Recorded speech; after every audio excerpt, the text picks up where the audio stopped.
നമസ്കാരം. 3 സംസ്ഥാനങ്ങൾ, 3 മുഖ്യമന്ത്രിമാർ. ഇന്നത്തെ സെയിലിംഗ് കമന്ററി ആരംഭിക്കുന്നു.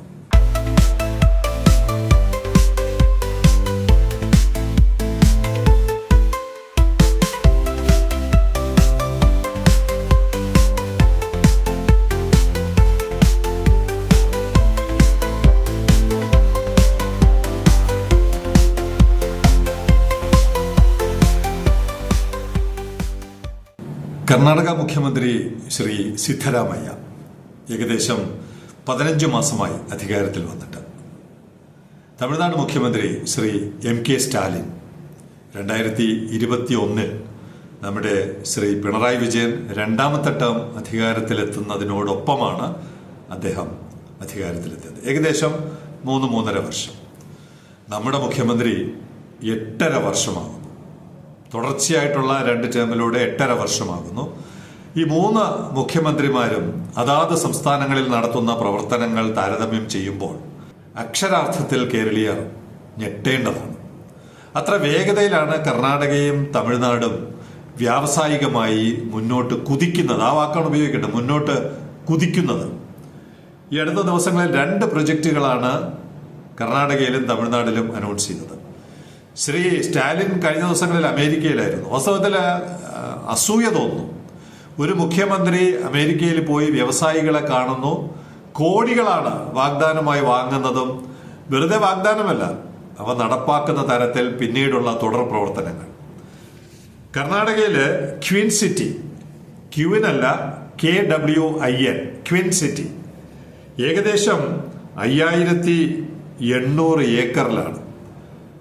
കേരളമെല്ലാം ഭാവനയിലാണ്. ഞങ്ങൾ ആ നയം പുറപ്പെടുവിച്ചു, ഞങ്ങൾ ഈസ് ഓഫ് ഡൂയിങ് ബിസിനസ്സിൽ രാജ്യത്ത് ഒന്നാമതായി, 58 സെക്കൻഡിനുള്ളിൽ ഒരു വ്യവസായം തുടങ്ങാം. പക്ഷെ ഒന്നും തുടങ്ങുന്നില്ല, എല്ലാം ഭാവിയിലാണ്. ഞങ്ങൾ നയങ്ങൾ ഇങ്ങനെ രൂപപ്പെടുത്തി ലോകത്തിന് മുമ്പിൽ വെച്ചിരിക്കുകയാണ്, ഒരാൾ പോലും തിരിഞ്ഞു നോക്കുന്നില്ല. എന്ത് ചെയ്യാൻ പറ്റും? തമിഴ്നാടും കർണാടകയും അതല്ല, അവർ നടത്തിച്ച് കാണിക്കുകയാണ്. ക്വീൻ സിറ്റിക്ക് വ്യവസായ മന്ത്രി ശ്രീ പാട്ടീൽ മുഖ്യമന്ത്രിക്ക് കാണിച്ചു കൊടുക്കുകയാണ്. ഈ പറയുന്ന 5800 ഏക്കർ സ്ഥലത്ത് എങ്ങനെയാണ് നാളെ കാര്യങ്ങൾ വരാൻ പോകുന്നത് എന്ന് കാണിച്ചു കൊടുക്കുകയാണ്. അവിടെ ഭാവനയൊന്നുമില്ല. ഇത്ര ഏക്കറിൽ ഇന്ന കാര്യങ്ങൾ, ഇത്ര ഏക്കറിൽ ഇന്ന കാര്യങ്ങൾ, അങ്ങനെ അങ്ങനെ. A destination like no other, the city inspires an innovative way of life. അങ്ങനെയാണ് അവർ എഴുതി വെച്ചിരിക്കുന്നത്. ഇൻസ്പയർ ചെയ്യാണ് ഒരു നഗരം, ഒരു സമൂഹത്തെ, ഒരു ജനതയെ ഇൻസ്പയർ ചെയ്യുന്ന വിധത്തിലാണ് അവർ ഡിസൈൻ ചെയ്തിരിക്കുന്നത്.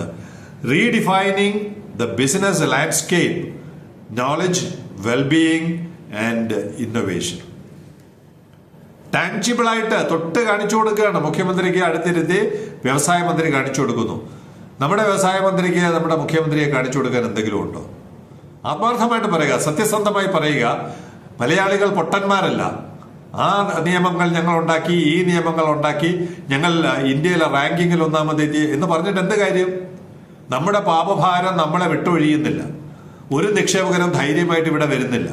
കുറെ NHന്റെ വശങ്ങളിൽ കുറെ കെട്ടിടങ്ങളുണ്ട്. അവരുടെ ജീവിതമാർഗം അതായതുകൊണ്ട് കുറെ കെട്ടിടങ്ങളും കുറെ കടകളും തുറന്നു വെച്ചിട്ടുണ്ട്. ഈ കടകളുടെ എണ്ണം എടുത്തിട്ട് ഇതാണ് നിക്ഷേപകവും, അവര് നടത്തിയ നിക്ഷേപ തുക എടുത്തിട്ട് ഇതാണ് കോടികളും എന്ന് പറയുന്നത് എന്ത് ഭൂഷണമാണ്? നിങ്ങൾ തമിഴ്നാട്ടിലെയും കർണാടകയിലെയും പോലെയുള്ള നിക്ഷേപങ്ങൾ ഇവിടെ കൊണ്ടുവരിക. കർണാടകയിലെ നിക്ഷേപം ഇതാണ്: 45 minutes from Kempegowda international airport, knowledge, health care, arts, events, sports district. Various districts ആണ്. നിക്ഷേപങ്ങളുടെ ഒരു നിര തന്നെ അവർ ചൂണ്ടിക്കാണിക്കുന്നു. The cities business ecosystem in 5800 acres. സ്ഥലം നിശ്ചയിച്ചു, എന്റെ പ്ലാൻ റെഡിയായി, എവിടെ എന്തൊക്കെ വരണം എന്നുള്ളത് വരെ തീരുമാനിക്കപ്പെട്ട് കഴിഞ്ഞു. അതിന്റെ ചിത്രം കാണുമ്പോൾ തന്നെ അസൂയ തോന്നുന്നു. ആ വാക്കാണ് ഉപയോഗിക്കാൻ തോന്നുന്നത്. അതിന്റെ അവരുടെ മനോഹരമായ ലാൻഡ്സ്കേപ്പ് കാണുമ്പോൾ തന്നെ അസൂയ തോന്നുകയാണ്. ഏത് കാലത്താണ് കേരളത്തിൽ ഇങ്ങനെ ഒരു വിഷ്വലൈസേഷൻ ഈ ഭൂപ്രകൃതിയിൽ എവിടെയൊക്കെ എന്തെങ്കിലും നടന്നിട്ടുണ്ട്? 8.5 വർഷമായില്ലേ ബഹുമാനപ്പെട്ട മുഖ്യമന്ത്രി? മറുവശത്ത് എന്ത് സംഭവിക്കുന്നതിനെ കുറിച്ച് ഒന്നും സെയിലിംഗ് കമന്ററി കമന്റ് ചെയ്യുന്നില്ല. അതൊക്കെ നാട്ടുകാർക്ക് നല്ലവണ്ണം അറിയാം. പക്ഷേ എന്താണ് നടക്കാത്തത് എന്നുള്ള കാര്യത്തെക്കുറിച്ച് ഞങ്ങൾ വളരെ ഖിന്നരാണ്. ഇന്ത്യയിലെ സൗത്ത് ഏഷ്യയിലെ ഏറ്റവും വലിയൊരു പോർട്ട് വന്നു. 15 കപ്പലുകൾ വന്ന് പോയി കഴിഞ്ഞു. ലോകത്തിലെ ഏറ്റവും വലിയ കപ്പലുകളിൽ ഒന്നായ ക്ലോഡ് ജെറാഡെ വന്ന് മണിക്കൂറുകൾക്കകം തിരിച്ചുപോയി. ഇത്ര ഈസി ആയിട്ട്. ഇതാണ് ഈസ് ഓഫ് ഡൂയിങ് തിങ്സ് എന്ന് പറയുന്നത്. അല്ലാതെ റാങ്കിങ്ങിൽ എഴുതി വെക്കുന്നതല്ല. ഞങ്ങൾ കാണിച്ചു, ഈ തുറമുഖം എന്താണെന്ന് ഞങ്ങൾ കാണിച്ചു തന്നിട്ടുണ്ട്. അതുപോലെ ദയവ് ചെയ്ത് ഭരണകൂടം കാണിച്ചു തരിക. ഇത് കേരള സർക്കാരിന്റെ നേട്ടമാണെന്ന് അവകാശപ്പെടരുത്. വിഴിഞ്ഞം തുറമുഖം കേരള സർക്കാരിന്റെ നേട്ടമല്ല, ഇവിടുത്തെ ജനങ്ങളുടെ 30 വർഷത്തെ ത്യാഗത്തിന്റെ നേട്ടമാണ്. അതിന്റെ പുറത്ത് കുറെ അനുമതികൾ, കുറെ സുരക്ഷിതത്വം ഒക്കെ നൽകിയില്ല എന്ന് പറയുന്നില്ല, ഈ സർക്കാർ നൽകിയിട്ടുണ്ട്. പക്ഷെ അത് പോരാ. സർക്കാരിന്റെ നിക്ഷേപം വരണമെന്നുണ്ടെങ്കിൽ റിംഗ് റോഡ് എവിടെ? റിംഗ് റോഡിന്റെ ഇരുവശവും ഇതുപോലെ ഒരു പ്ലാന്റ് സിറ്റി നിങ്ങൾക്ക് ഇതുവരെ കാണിക്കാൻ കഴിഞ്ഞു? എത്രയോ വീട്ടമ്മമാരാണ് അവരുടെ ഭൂമി മരവിപ്പിക്കപ്പെട്ടതിന്റെ പേരിൽ സെയിലിംഗ് കമന്ററിക്ക് കത്തയച്ചുകൊണ്ടിരിക്കുന്നത്. ദയവ് ചെയ്ത് അവരുടെ ശാപം ഏറ്റുവാങ്ങാതെ അതിനൊക്കെ ഒരു പരിഹാരമുണ്ടാക്കി അവർക്ക് നഷ്ടപരിഹാരം നൽകിയ ഭൂമി ഏറ്റെടുത്ത് അവരാരും മൂലംപള്ളി വെടിവയ്പ്പിന് തയ്യാറായി വരുന്നില്ലല്ലോ. അവർ ഭൂമി വിട്ടുതരാൻ തയ്യാറാണ്.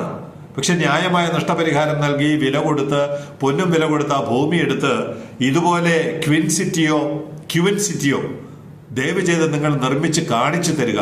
അപ്പോൾ മാത്രമാണ് ഞങ്ങൾക്ക് ഇവിടെ എന്തെങ്കിലും നടക്കുന്നു എന്ന് വിശ്വാസം വരികയുള്ളൂ. കർണാടകയിൽ വരുന്ന ക്വിൻ സിറ്റി കൃത്യമായും അവരെവിടെ എന്ത് ചെയ്യാൻ പോകുന്നു എന്ന് പറയുന്നുണ്ട്.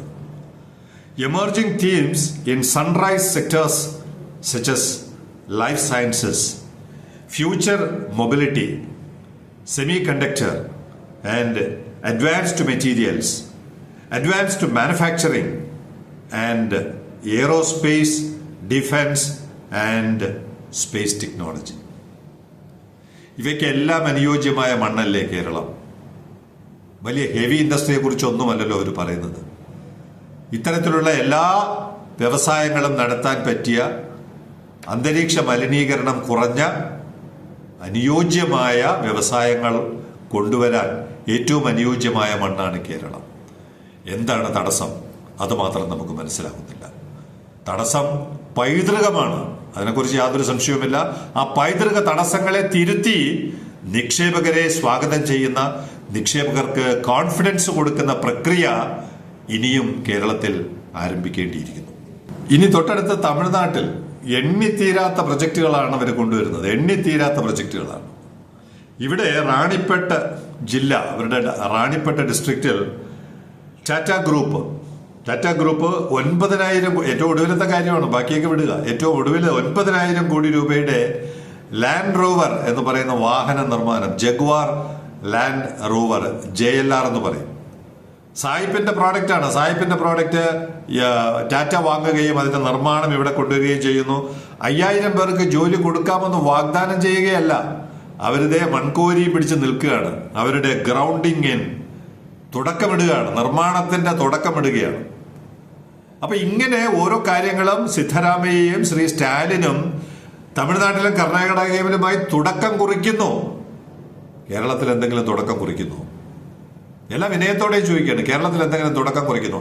നിങ്ങൾ കടലാസുകളിൽ കുറെ കാര്യങ്ങൾ എഴുതി വെക്കുന്നതിനപ്പുറം നിങ്ങളുടെ സെക്രട്ടറിമാരും പ്രിൻസിപ്പൽ സെക്രട്ടറിമാരും അങ്ങോട്ടും ഇങ്ങോട്ടും നടന്ന് വാചകം സംസാരിക്കുന്നതല്ലാതെ ടാഞ്ചിബിളായിട്ട് നിങ്ങൾക്ക് എന്തെങ്കിലും കാണിക്കാൻ കഴിയുന്നുണ്ടോ? ഞങ്ങൾ 8.5 വർഷമായി കാണുകയാണ്. സർക്കാരിന്റെ പ്രവർത്തനങ്ങൾ ADGPയെ ചുറ്റിപ്പറ്റി നിൽക്കുകയാണ്. കൂടിക്കാഴ്ചകളെപ്പറ്റി ചുറ്റിപ്പറ്റി നിൽക്കുകയാണ്. സ്വർണ്ണക്കടത്ത്, സോളാർ കടത്ത് തുടങ്ങിയ മഹത്തായ കാര്യങ്ങളെ ചുറ്റിപ്പറ്റി നിൽക്കുകയാണ്. ദയവേത് ഞങ്ങളുടെ കുട്ടികൾ കണ്ണീരോടെ നടക്കുകയാണ് ഒരു ജോലിക്ക് വേണ്ടി. എവിടെ രക്ഷപ്പെടാൻ പറ്റുമെന്ന് അവർ അന്വേഷിച്ച് നടക്കുകയാണ്. ലക്ഷങ്ങളില്ല അവർക്ക്. കാനഡയിലും UK യിലും മൈഗ്രേറ്റ് ചെയ്യാൻ ലക്ഷങ്ങളൊന്നുമില്ല. ഇല്ലാത്ത കുട്ടികൾ എന്ത് ചെയ്യും? ഉള്ളവർ പലരും ഓടി രക്ഷപ്പെടുന്നു ഈ നാട്ടിൽ നിന്ന്. കണ്ണീരോടെ, വേദനയോടെ ഈ നാട്ടിൽ നിന്ന് ഓടി രക്ഷപ്പെടുന്നു. പക്ഷെ അവരപ്പോഴും തിരിച്ചു ചോദിക്കുന്നു, ഞങ്ങൾക്ക് ഈ നാട്ടിലോട്ട് വരാൻ തുറമുഖം വന്നു എന്ന് കേൾക്കുന്നു, ഞങ്ങൾക്ക് വന്നാൽ എന്തെങ്കിലും സാധ്യതയുണ്ടോ? എന്ത് മറുപടി പറയണം? ആരാണ് മറുപടി പറയേണ്ടത്? അതുകൊണ്ട് നയം വ്യക്തമാക്കും. ഒക്ടോബർ 1 നവംബർ 1 കണ്ടുകൊണ്ട് സെയിലിംഗ് കമന്ററി നയം വ്യക്തമാക്കാൻ പോവുകയാണ്. ഞങ്ങൾ പേടിച്ച് നാണം കെട്ട് എവിടെയും ഓടാൻ പോകുന്നില്ല. കാരണം പരമാധികാരികൾ ജനങ്ങളാണ്. ആ ജനങ്ങൾക്ക് എന്ത് ചെയ്യാൻ കഴിയുമെന്ന് ഇനിയുള്ള ദിവസങ്ങളിൽ കാണിച്ചു നൽകും. ഇനിയുള്ള ദിവസങ്ങളിൽ പറഞ്ഞു നൽകും. കേൾക്കാൻ ചെവിയുള്ളവർ കേൾക്കട്ടെ, കാണാൻ കണ്ണുള്ളവർ കാണട്ടെ എന്ന് മാത്രമേ പറയുന്നുള്ളൂ. തമിഴ്നാട്ടിലും കർണാടകയിലും മറ്റു സംസ്ഥാനങ്ങളിലും വാദ്വാനിലും ഗലതിയയിലും നടക്കുന്ന പുരോഗതിയും കുതിപ്പും കണ്ടുകൊണ്ട് മിണ്ടാതിരിക്കുവാൻ ഞങ്ങൾക്ക് മനസ്സില്ല. ഞങ്ങൾ പ്രതികരിച്ചു തുടങ്ങുകയാണ്.